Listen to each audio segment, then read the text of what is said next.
Towards the end of the 13th century, a large part of Cannock Forest in the English Midlands was cleared and hunting rights granted to the Bishop of Lichfield. In November 1292, Roger de Mayland led a hunting party across what was now known as Cannock Chase. He had no reason to suspect that, along with the deer and a dwindling population of wild boar, there was another large creature that avoided human contact. Hidden in the bracken, something was watching. Something feral, ferocious, and utterly savage.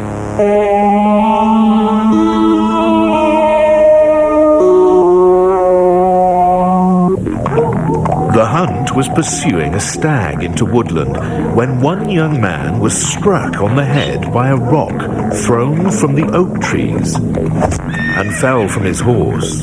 A large, hairy, human-like figure jumped onto the track and pushed over another rider with incredible strength. The bishop himself then brandished his golden crucifix, and the strange animal ran back into the forest. Several hunters attempted to follow, but their horses were too frightened to enter the trees. A few days later, the young man died of his head injuries, and the bishop offered a reward to anyone who could locate the wild man's lair. Nothing came of it. This carving on Lichfield Cathedral is thought to represent the figure encountered by the bishop. Anglo-Saxons called them Woodwose, but later in Middle English the word became Woodwose, meaning the wild man of the woods. This is the earliest record describing the wild men or Woodwose of Cannock Chase. But what are they? A kind of savage human? Or something more ape-like, more primitive? In the Middle Ages, Woodwose appear frequently in European art and literature.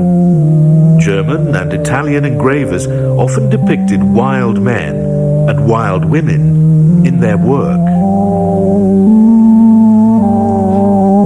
In Britain, Woodwose are featured on numerous tapestries, bestiaries, and illuminated manuscripts, while carved images can be seen on many churches, dating from the same period. Written around 1390 in a northwest Midlands dialect, the tale of Sir Gawain and the Green Knight describes a fight between the hero and Woodwose, who lived among the rocks. Stories of St. John Chrysostom tell how, as a penance for fornicating with a princess and then murdering her, he lived like a beast on all fours, eating only grass and berries, until his sins were forgiven by a child conceived from the coupling. Woodwose are sometimes depicted as nature spirits, but most often they are represented as real flesh and blood creatures who could kill men and ravish women. By the late Middle Ages, Woodwose were believed to be people who had descended into madness and either by force or by choice retreated from their communities into the woods and forests. But with no contact from the outside world, how long can a human survive alone in the wilderness? In 1731, a ferocious wild girl was captured by French villagers in the region of Champagne. Christened Marie-Angélique Mamie Leblanc, the girl had been living in the surrounding forests for 10 years, but was taught to speak and later became a respected member of society. A wild boy in another part of France was seen and caught several times, until he finally allowed himself to be taken in 1797. Victor of Aveyron had had almost no human contact for most of his life, and was unable to develop language skills. In the late 1800s, British photographer Peter Dugdale saw two feral children in Coniston. perhaps a brother and sister, living like wild pigs in a slate cave. They were observed by local people for many years, but perished during a particularly severe winter. However, it seems unlikely that cases such as these, as well as the numerous examples from around the world of children raised by wild animals, could explain the many sightings of large, hairy bipeds seen on Cannock Chase. In 1695, Celia Fiennes, England's first woman travel writer, passed through Staffordshire and noted, "The people of Cankwood collect fern and are thus able to make a living, though I am informed there are parts of the woods where they fear to tread.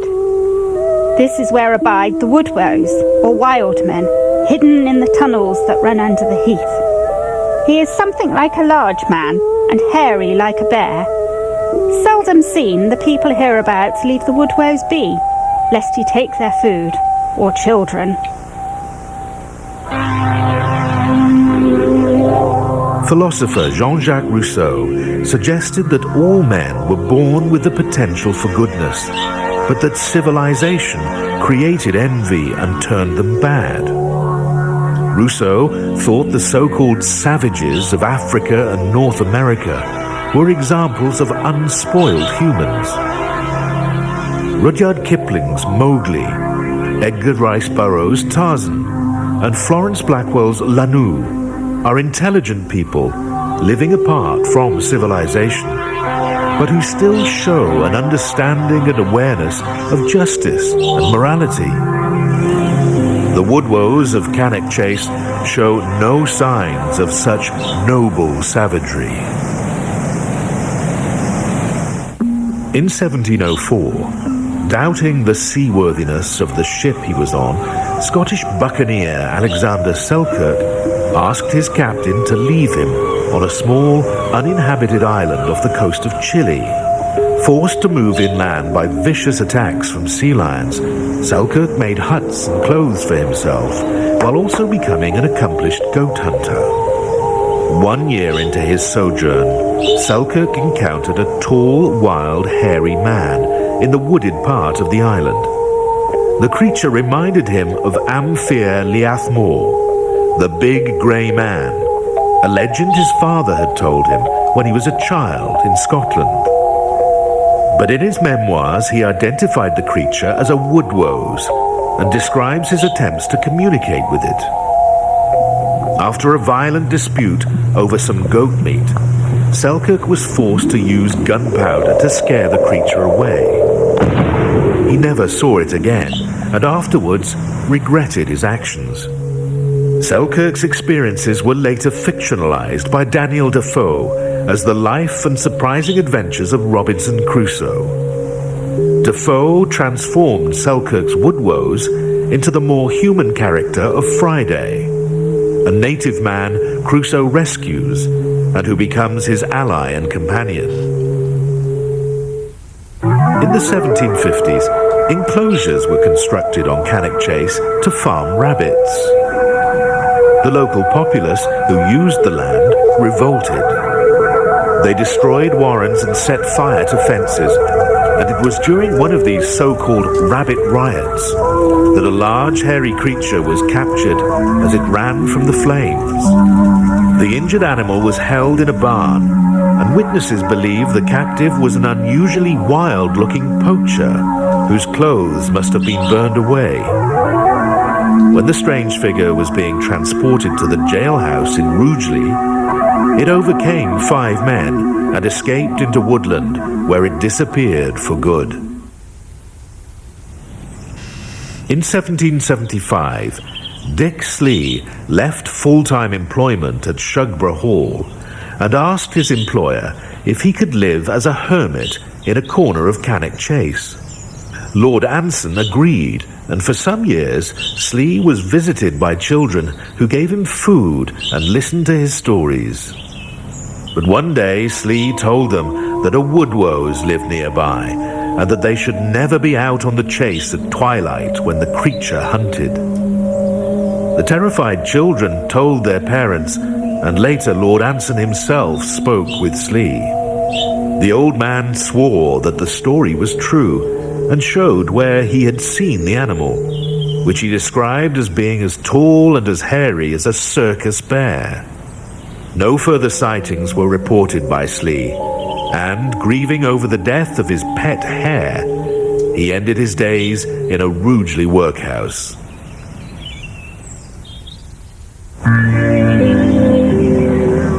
Cannock Chase covers 26 square miles of woodland, and coal mining has been carried out in the area since the 1200s. During the Industrial Revolution, extensive coal pits were sunk, worked, and eventually abandoned once they were no longer profitable. 7 centuries of earthworks have left hundreds of miles of tunnels and shafts, now hidden in dense forest, and many folk tales describe monsters and witches living in the subterranean caverns. In 1829, a roof collapsed at a coal pit on the Chase, and 3 miners were trapped underground for almost 2 days. Rescuers worked around the clock, digging through the debris, expecting to find the victims suffocated. Miraculously, all 3 were found alive.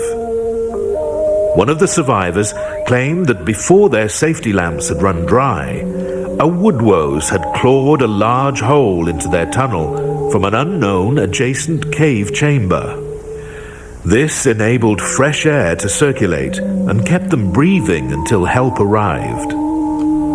A doctor cautioned that the miner was suffering from the effects of an oxygen-poor atmosphere and that the Woodwose had simply been an hallucination. This is Emma Watterson. Born with chronic hypertrichosis, she became known as the Woolly Girl of Ipswich. Her family sold her to a travelling circus, and she was exhibited throughout England in the 1840s. In 1847, she was paraded at Lichfield Bower, but apparently escaped and was rumoured to be living on Cannock Chase for some years afterwards. A poet named John Ralph encountered Emma some years later and regularly met her at a secluded spot on the Chase. The last time he saw her, she was accompanied by a human-like figure. Her suit, one might almost say furry, and quite naked. Emma's condition hid her face, and therefore also her emotions. But I believe I sensed sorrow on parting, as the muscular brute pulled her after him. Ralph speculated that Emma may have found a physiologically suitable mate amongst a group of Woodwose. He never saw her again.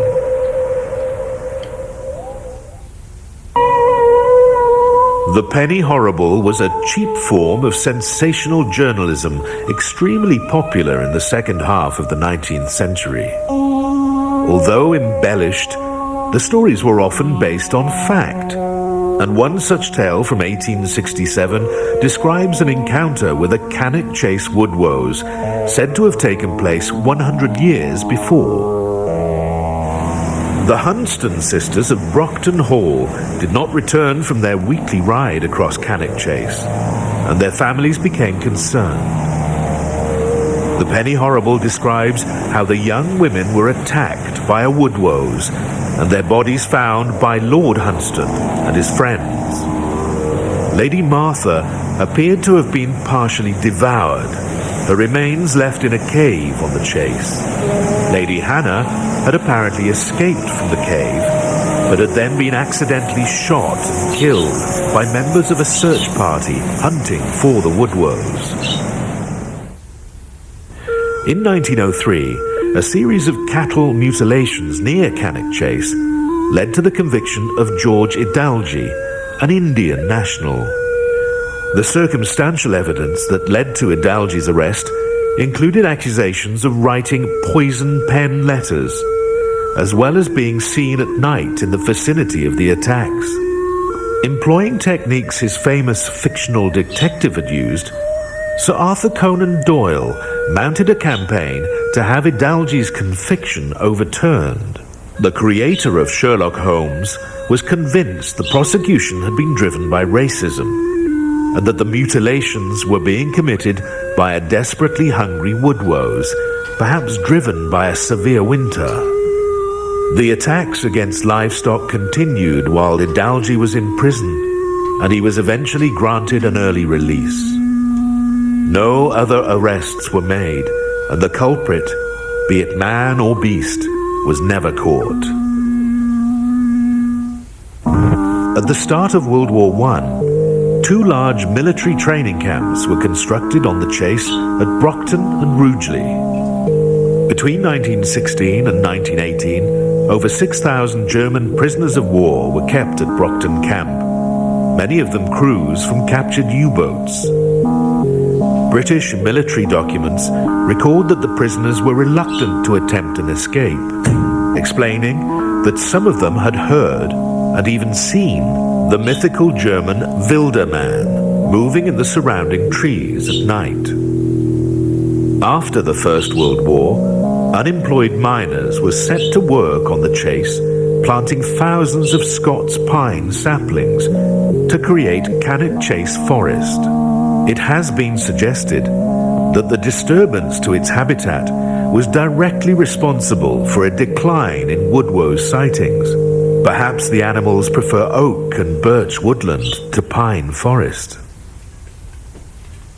Castle Ring is an Iron Age hill fort located in the south of Cannock Chase.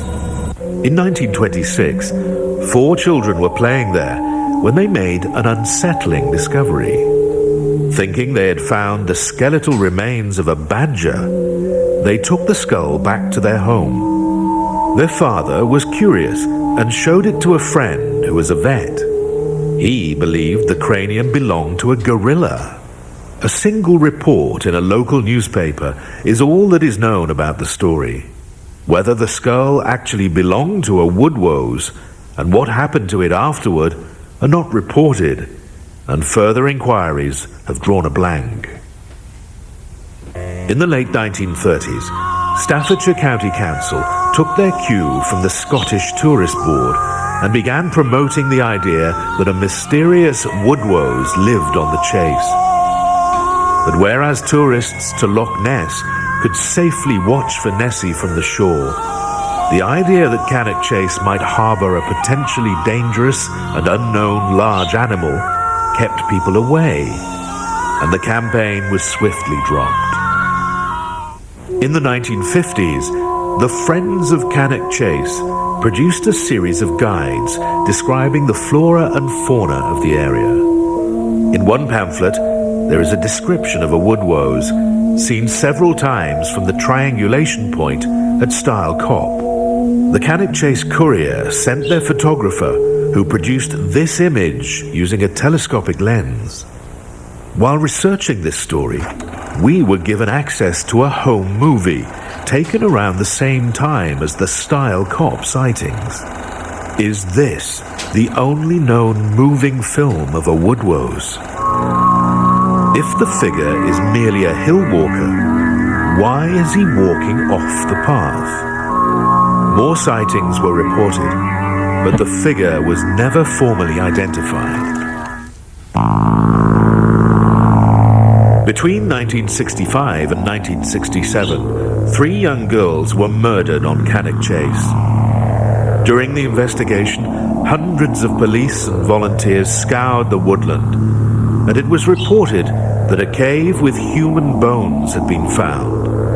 Eyewitnesses spoke to the local press about the discovery, but the police later dismissed the story as an exaggeration of the unearthing of a fox den. However, during a press interview, a correspondent captured a very strange noise. We wish to extend our gratitude to the general public, some of whom have been helping search the Chase for many hours. I'm sorry, Inspector. We just listened to that noise to... Doubt it. Okay, sorry, Inspector. Perhaps I'll ask the question again. All right, go ahead. In recent years, local newspapers in the West Midlands have carried reports of what some witnesses have claimed is a British Bigfoot. The descriptions seem to be based on the popular American film hoax showing a man in an ape costume, and bear little similarity with the traditional Woodwose of Cannock Chase. In 1972, the city of Birmingham, only 20 miles from the chase, erected a statue in the city centre. It was widely assumed that the figure represented the fictional giant gorilla King Kong. But rumours persist that the statue was actually inspired by the Cannock Chase Woodwose. As man continues to explore his world, he begins to appreciate how much he does not know. 100 years ago, Charles Darwin published On the Origin of Species, and since then, scientists have discovered incredible abilities in creatures everywhere, the result of millions of years of evolution and adaptation. But beyond courtship displays and advantages for hunting or hiding, much of what we observe in animals remains a mystery. We should always remember that we ourselves experience the world using our meager 5 senses, whilst creatures such as bats and dolphins employ sonar, radar, and infrared vision, far beyond our own capabilities. Who knows how many creatures have evolved powers outside the scope of our own limited perceptions? Creatures able to hide in full view from predators, using physiological mechanisms we do not as yet understand.